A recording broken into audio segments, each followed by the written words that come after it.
পেঁয়াজের কলি দিয়ে মাছের ঝোল বানাবো। আজকে তোমাদেরকে দেখাচ্ছি পেঁয়াজের কলি দিয়ে রুই মাছের ঝোল। প্রথমে আমি মাছটাকে ভালো করে ধুয়ে নুন হলুদ মেখে রেখেছিলাম। তারপরে এই সাইডে একটা কড়া গরম করতে দিয়ে তেলটাকে ভালো করে গরম করে এক এক করে মাছগুলো আমি এখানে দিয়ে দেবো। এখানে মাছগুলো আমি লালচে রং করে ভেজে নেব। তারপর সেই একই কড়াতে আমি এখানে পেঁয়াজের কলিগুলো এভাবে একটু সামান্য নুন দিয়ে ভেজে নেব। নুন দিয়ে ভাজলে পরে কী হবে, পেঁয়াজের কলিগুলোর ভিতরে একটু নুনটা একটু ঢুকবে, তার জন্য একটু পেঁয়াজের কলিটা এইভাবে লালচে রং করে ভেজে নেব। সেই একই কড়াতে আমি এখানে মাছের আলুগুলো ভেজে নেব। মাছের আলুতে আমি আগে কিছু নুন হলুদ মেখে রাখিনি, এর মধ্যে আমি নুন হলুদ দিয়ে দেবো মাছের আলুর মধ্যে। এইভাবে আমি নুন হলুদ দিয়ে আলুগুলো ভালো করে ভেজে নিয়েছি। দেখতেই পাচ্ছ বন্ধুরা, এইভাবে আলুগুলো লালচে রং করে ভেজে নেব। ভেজে নেওয়ার পর আমার এখানে ফোড়নের জন্য লাগবে 2টো এলাচ, একটা শুকনো লঙ্কা, একটা তেজপাতা, 2টো লবঙ্গ আর 3 থেকে 4টে গোলমরিচ, আর এর মধ্যে একটা তেজপাতা ব্যবহার করব। আর আমি এখানে ফোড়নের জন্য কালো জিরে বা গোটা জিরে ব্যবহার করব না। এরপর আমি এখানে পেঁয়াজ কুচিটা দিয়ে ভালো করে লালচে রং করে পেঁয়াজ কুচিটা ঠিক আমি এইভাবে একদম লালচে রং করে ভেজে নেব। ভেজে নেওয়ার পর আমি সের মধ্যে এক এক করে মশলাগুলো এখানে বেটে রেখেছিলাম, সেই মশলাগুলো এখানে অ্যাড করব। মশলার মধ্যে ছিল পেঁয়াজ বাটা, আদা বাটা, রসুন বাটা, কাঁচা লঙ্কা, শুকনো লঙ্কা বাটা।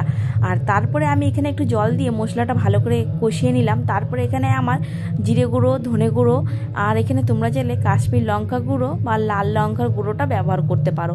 আমি এখানে সামান্য একটু লাল লঙ্কার গুঁড়োটা ব্যবহার করেছি। আর এর মধ্যে টমেটোর কুচিটাও দিয়ে দিয়েছি।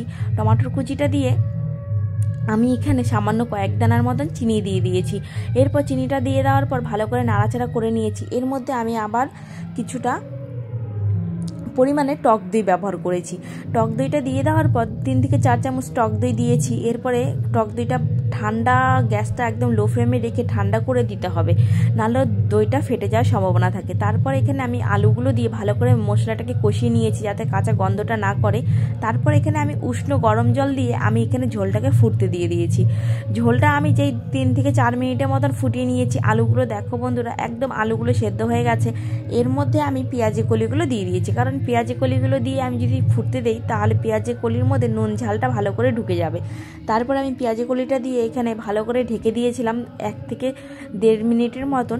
পেঁয়াজের কলি সেদ্ধ হয়ে গেছে। এর মধ্যে আমি মাছগুলো দিয়ে দেবো। মাছগুলো দিয়ে আমি আবারও 1 থেকে 1.5 সেকেন্ডের মতন আমি এখানে ফুটিয়ে নেব। তারপর এর মধ্যে আমি ধনেপাতা বা গরম মশলা দিয়ে নামিয়ে নিতে পারো। আমি এখানে গরম মশলা দিয়ে নামিয়েছি, ধনেপাতাটা ছিল না, তার জন্য তোমরাও এখানে ধনেপাতা বা গরম মশলাটা দিয়ে নামিয়ে নিতে পারো। একদম রেডি দেখো আমার রুই মাছের ঝোল পেঁয়াজের কলি দিয়ে। তোমরা এইভাবে একবার বাড়িতে বানিয়ে দেখো, তোমাদেরও খুব ভালো লাগবে। আর এই রান্নাটা একদম দুর্দান্ত হয়েছিল বন্ধুরা, খুবই ভালো হয়েছিল। আমার এই রান্নাটা যদি ভালো লেগে থাকে প্লিজ সবাই লাইক, কমেন্ট, শেয়ার, আর বাড়িতে বানিয়ে সবাই একটু কমেন্টে জানিও যে কেমন হয়েছে। Tata, bye bye. দেখা হচ্ছে নেক্সট কোনো রেসিপি নিয়ে, নতুন একটা রেসিপি নিয়ে তোমাদের সাথে হাজির হব। তা আজকের জন্য বাই বাই।